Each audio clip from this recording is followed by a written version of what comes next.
Martial صاحب وزیر خارجہ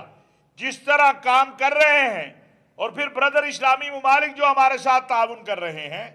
جیسے ترکیہ ہے، سعودی عرب ہے، مصر ہے، اور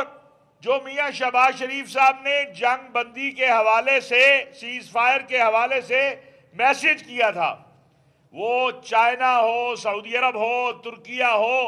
OIC ہو، خلیج،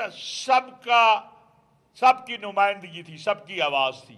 اور الحمدللہ امریکی پریزیڈنٹ نے اسے تسلیم کیا۔ امریکی نائب صدر پاکستان میں آئے، تو یہ چھوٹی کامیابیاں نہیں ہیں۔ جب ہم اس بڑی کامیابی کا ذکر کر رہے ہیں تو پھر میں یہاں یہ بھی ذکر کروں گا کہ پاکستان کے سلامتی کے اداروں نے،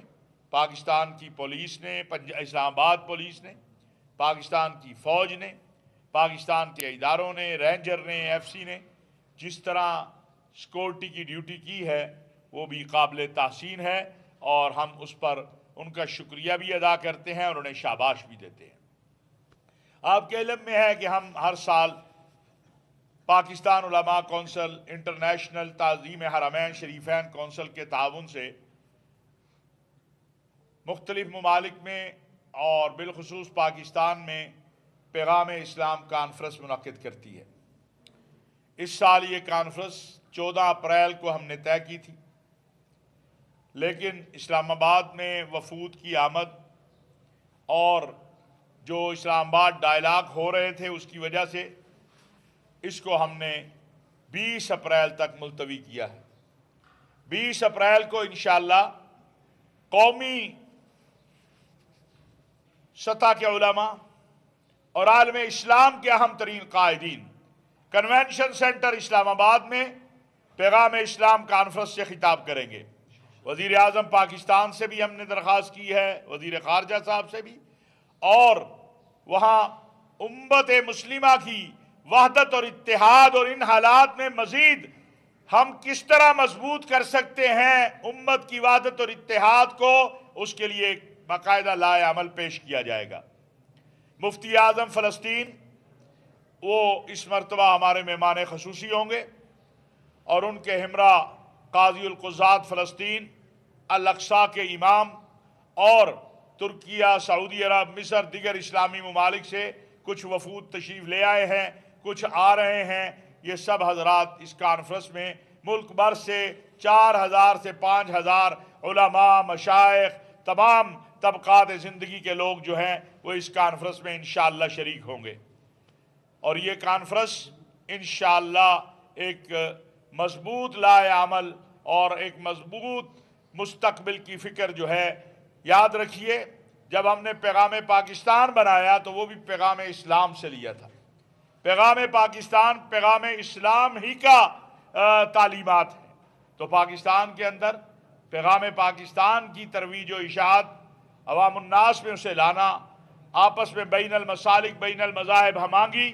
اور اپنی ریاست کو اس وقت مضبوط کرنا جب آپ کی ریاست وہ کام کر رہی ہے جو حقیقتاً پاکستان کے قیام کے وقت اللہ تبارک و تعالیٰ نے آپ سے اس مقصد کے لیے پاکستان بنا تھا۔ آج اللہ تبارک و تعالیٰ وہ کام لے رہا ہے۔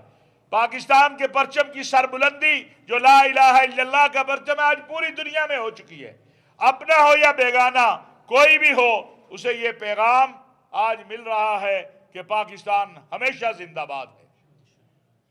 ہم ان اپنے عرب اسلامی ممالک کے بھی، بالخصوص مملکت سعودی عرب کے شکر گزار ہیں، جنہوں نے پاکستان کی بات کو مانا، تسلیم کیا مشاورت سے۔ دیکھیں، جو امن مشن شروع ہوا اس کا آغاز فیلڈ مارشل حافظ سید آصف منیر صاحب کے دورہ سعودی عرب سے ہوا، پھر وزیر اعظم اور حافظ صاحب وہاں گئے، امیر محمد بن سلمان اور ان 3 حضرات کی جو آپس میں وزیر اعظم میاں شہباز شریف صاحب اور فیلڈ مارشل حافظ سید آصف منیر صاحب کی مشاورت ہوئی،